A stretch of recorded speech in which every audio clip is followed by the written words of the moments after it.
to the New York Times, to Variety and Hollywood Reporter, all the way to the Times of India. Oh yeah. And so like you look at all that, and then you like lament that. You go, oh my God, well, I'm never going to do interviews again. This is such a drag. This is such a this. This is such a that. But now, by me Googling my name and looking at those.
Quick wash. Dark well, Flipside, the other side universe. Draw unlock pattern.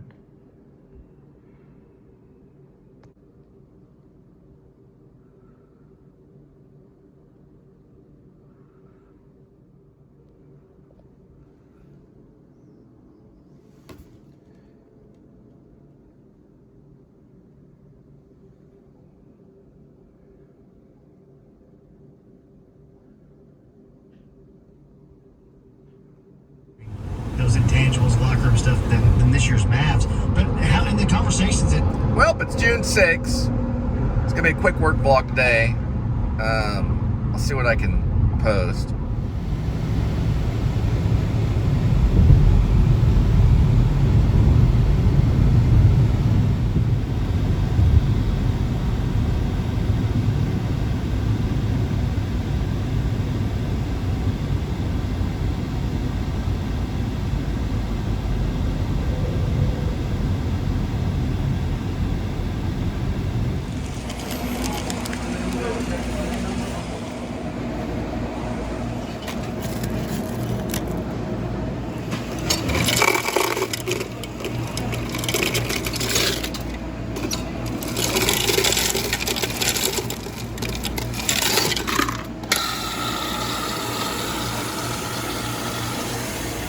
Well, they don't have any straws,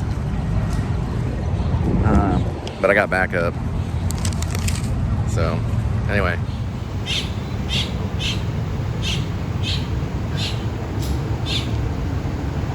Making a lot of noise.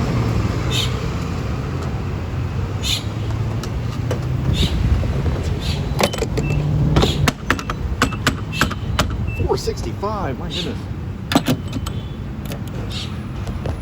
You'd think with a Democrat in office it'd be the opposite, but man, that's a dinky bird.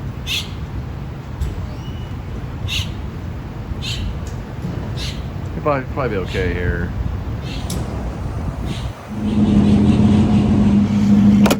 Well, we're gonna see if the Bluetooth will kick in, but sometimes it does.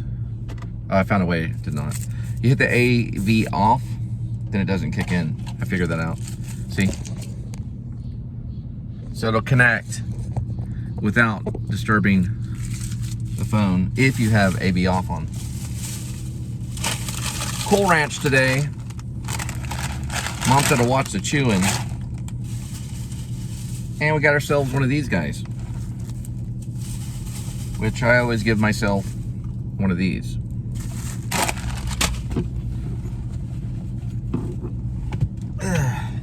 I thought Quentin Tarantino should have done the sequel to Reservoir Dogs, but he did the sequel to Kill Bill 2. Well, sequel to the Kill Bill series, which is Kill Bill 3. That's what he's working on right now. Probably going to come through Texas. If he wants to work with me, I've got karate training. I've Taekwondo and Jiu-Jitsu. are the mostly ones. A little bit of kung fu. I mostly learned kung fu from other people. One guy was a guy named Moon from this Vietnamese Buddhist camp that's in Keller. Learned it when I was younger. Kung fu. It's egg roll. He taught me kung fu. Moon did. Don't remember all the things he said. I just remember the things he did. And he knew kung fu. When we were younger, it was the ropers against kind of like the skaters, or the ropers against the punks or whatever, against the weirdos. Everybody wanted the weirdos to win. Because the ropers would bring like ropes and weaponry, sometimes guns. So they couldn't do that.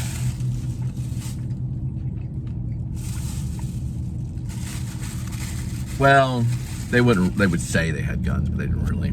They had ropes. They did have bullwhips and ropes. We bring nunchucks. Mostly Asian fighting utensils. Well, not utensils, but you know what I mean. Like, nunchucks, and a lot of times they had like soft padding at the end of it. And then there would be like a big West Side Story. We'd have kung fu, and they would, you know, try to box. They'd have all the football players, and we'd have all the skaters. This is like junior high kind of stuff. Remember, this symbol represents the Dorito. I learned that too. It's the perfect snack. Learned that from another weirdo guy. And this is the Dorito. I think there should be at least one of them. Well, this is kind of the Dorito. This all cost me $6.17 plus the gas. Pretty good. Sweet pies, ribeyes, enter here. See, Reservoir Dogs wasn't really in the directing style of Quentin Tarantino. Not at all. Quentin would probably agree with me. Pulp Fiction is when we saw Quentin Tarantino arrive. Reservoir Dogs was his way in. It was for Harvey Keitel, kind of Martin Scorsese a little bit, new wave moment, and it was some other kind of style of directing, even though Quentin Tarantino was behind it. He never really returned back to that style. He always stayed from Pulp Fiction on. If you look at all the components of Pulp Fiction going into everything, even Jackie Brown, even Kill Bill's all 1, 2, and probably 3, even Inglourious Bastards, Hateful Eight, all 10 of them, really. Well, we're going to get to the 10th one, but all 9 of them at this moment, because we're in 2022. Even Once Upon a Time in Hollywood, which is also a little bit different, but mostly his style. Reservoir Dogs was a whole different style. You got to watch that film, and when you're introduced to Quentin, you're getting something completely different with Reservoir Dogs than you are the other ones. You could probably say the same with Martin Scorsese with Taxi Driver, and then you go into his other films, where when Martin Scorsese got past Cape Fear and he started going into Departed, he started to really kind of find who he was as a director, I think. Later on, they find that. Don't think he really had it all together in Reservoir Dogs, and I think that's the reason why it was so good. Because it was a little bit something like mysterious. Things were going on in it. Dialogue, very heavy. That's why we watched it as actors, because I was going to acting school at the time. It was such heavy dialogue. And, oh yeah, there's a cool American flag. The dialogue got our attention. We didn't have any other type of dialogue that in Hollywood at the time. People didn't talk that way in Hollywood. Not in gangster films, not really. They didn't casually sit around a table and talk about Madonna. I was like, what? This is like hyper real. But that was the thing I was looking for at the time. When I watched Reservoir Dogs in the movie theater, I found the type of movie that I wanted to see. Oh, crap. R2 is pissed. Because I realized that, Watch out. Vehicle on shoulder All right. ahead. Waze is getting all kind of crazy. Try to hit that one again. I realized that there was something real there, but then when Pulp Fiction came about, which was a year later, I bought a ticket and I was sitting down waiting to watch another version of Reservoir Dogs. All of a sudden the surfing music comes in, and I'm like, what the crap is this? Very Californian, very LA. Where Reservoir Dogs could be set in really any town, even though it was LA. You know, it had a more universal thing. That's the one he'd be remembered for, was Reservoir Dogs, I think. I would think that. It's got the guy on the radio, all this stuff. Now, it does tie into a little bit of his style from his other movies, but it's its own beast, its own nature kind of thing.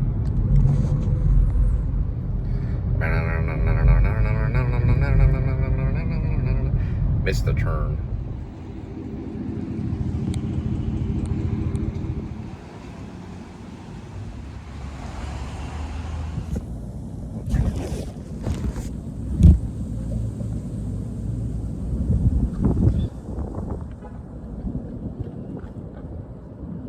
Beautiful blue skies, golden sunshine all along the way.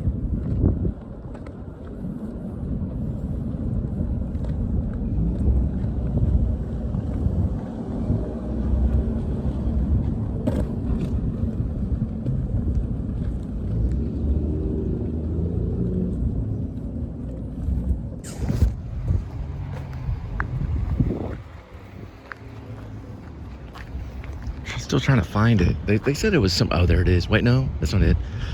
There's games and comics. I was gonna go in there and see if I could see a Batman, but actually I've been thinking about Superman lately too.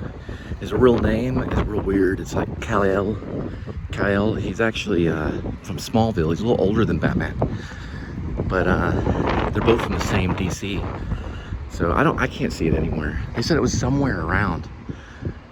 I know that that's the side one, but I'll have to call them.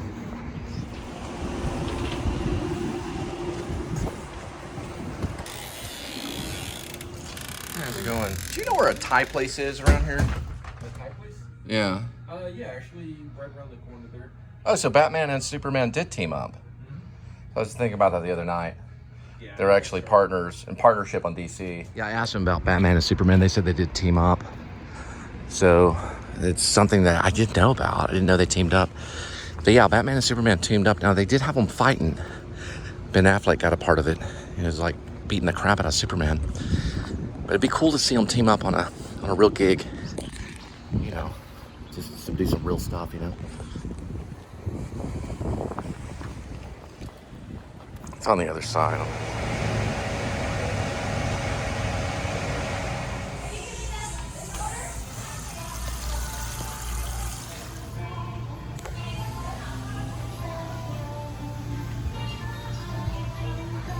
I'm getting news right here that the battle for Eastern Ukraine is actually intensifying. The war's actually getting worse, but there's less coverage now. You don't ever see it really on YouTube or anything. So they're kind of like putting Ukraine in the back pocket. Most likely probably because of oil. They usually follow the oil in those things. All right, now go to Logan's.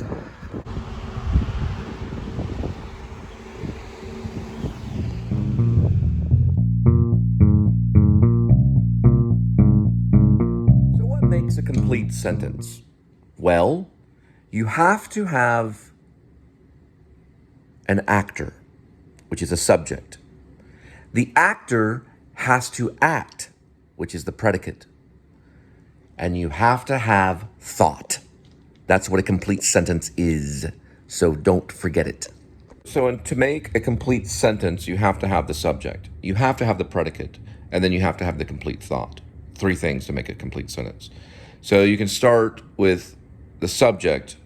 Okay. Usually it starts with a capital letter. There's always a period or exclamation mark, blah, blah, blah. But you're going to have the subject. Then you're going to have the verb or the predicate. Then you're going to have the complete thought. And that's what makes it. The subject is the actor in the sentence. Okay? So the subject is the actor in the sentence. Then you move in to the next part, which is very important, which is the predicate, which is the action. And then we get into the complete thought. So I'm looking over GarageBand tutorial, learn under 10 minutes. It's basically a tutorial explaining how you can lay down tracks like a piano, heavy sub bass, Portland style drums, and this thing right here, lead vocals. I have done this in one of our songs in the Cole and Linda Filmmakerband called Wait, but it's done on the Spencer YouTube. So if you go to the YouTube post where we're talking about Spencer's, we've got a lot of views on that one. That one I used GarageBand to overlay and tweak our song Wait. And it's raining outside.